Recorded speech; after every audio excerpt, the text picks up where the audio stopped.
Hi, it's Liz, and today I'm going to show you how to make paper mums like the ones that you see here. Pretty simple. They are fairly large, the ones I'm going to show you, to give you an idea of the scale. Maybe you can kind of see these are fairly big. So to start, it's really easy. Pick out a paper that you like.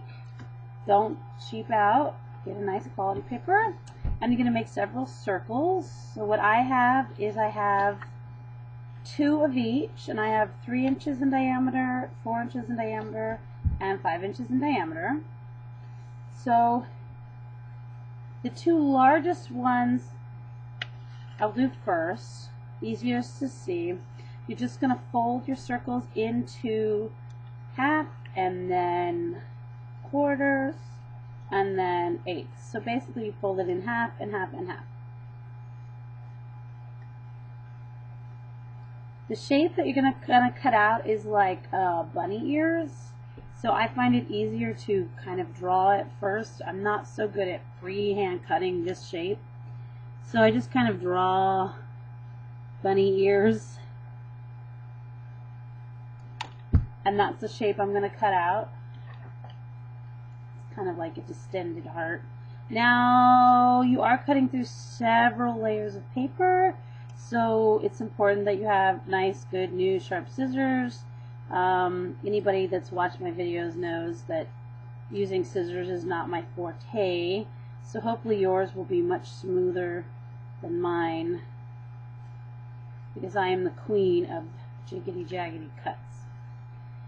After you cut out your kind of bunny ears, remembering not to cut the tip off, you want to take the scissors and just kind of go down that middle part pretty deep, because after you open it up,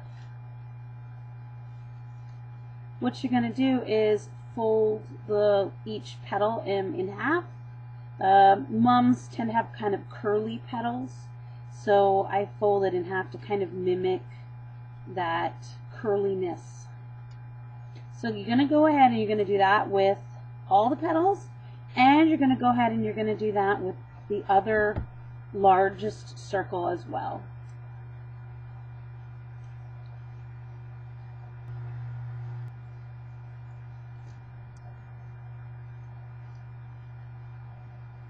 Okay, so after you've done that, you want to kind of open them up a little bit so they're not folded in half. And then you're going to do the exact same thing with the next 2 largest circles. So in this case, the 2 4 inches. You're going to go ahead and do the exact same thing. You're going to fold it in half, and then in quarters, and then in eighths. Do the bunny ears, cut it, and fold it the exact same way.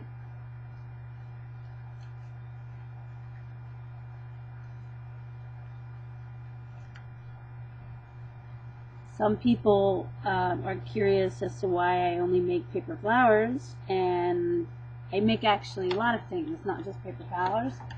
But paper flowers are kind of something that, I don't know, I just really got into for a minute, and I liked it, and I have too much paper, frankly, and I know those of you that know me in person will just laugh when I say that, but I can't seem to stop buying paper.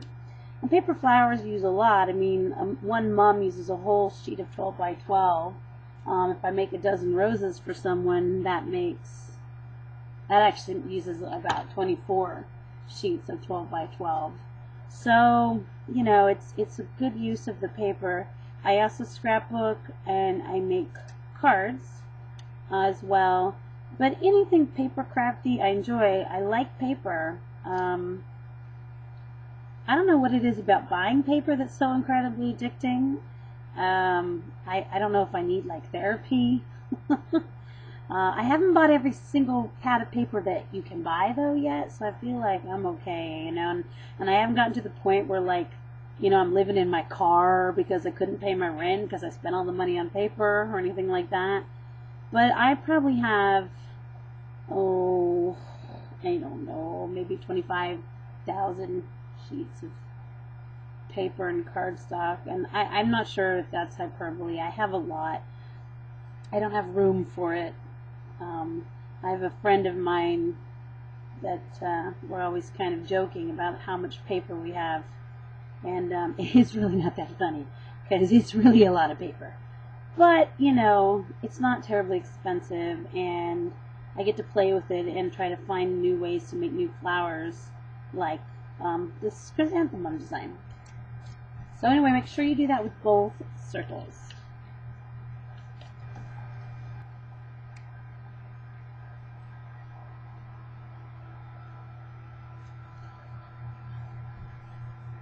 Okay, once that's done, you're ready to move on to your two smaller circles. Again, these are 3 inches.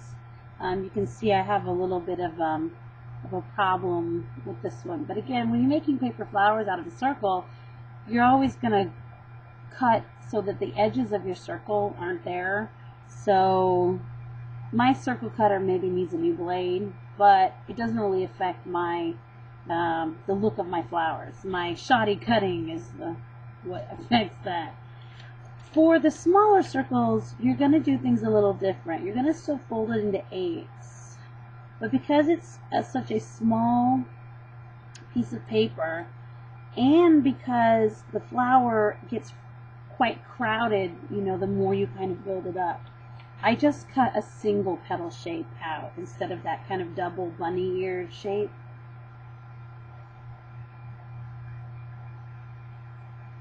Ooh, jiggity jaggedy. So if you're making a smaller mum than this, say you wanted your largest circles to be, say, 4 inches in diameter, I would do the 3-inch one like this, and I would do the 2-inch one like this, because making the bunny ear and cutting it out, if you're that good with scissors and you've got that good of scissors, I say go for it. But I frankly am not, and I also feel like it does make the flower look really busy in the middle.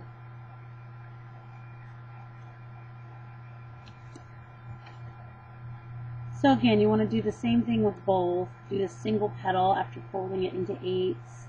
Those are usually pretty easy to freehand. If you're not comfortable freehanding the cut, you can draw on your little single bongo or whatever his name is.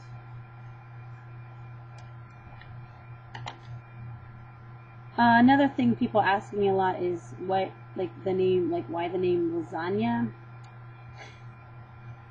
So my middle name is Elizabeth, and I go by Liz.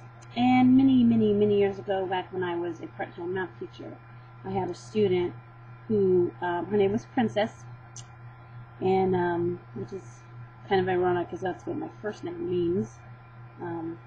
We won't say what that is, though. Those of you that know it, shh. She was like, I'm going to give you a nickname. I'm going to give you a nickname. I'm going to give you a cute nickname. And so she said, your name is Lasagna. And I just thought that was really like an awesome nickname.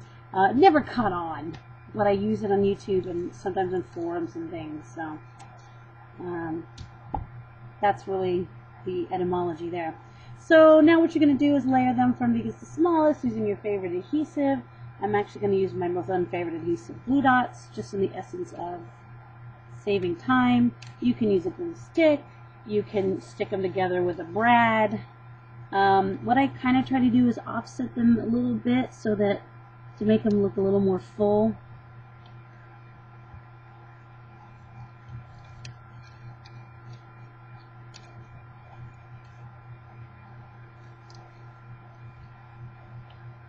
The mums are really like full blooms.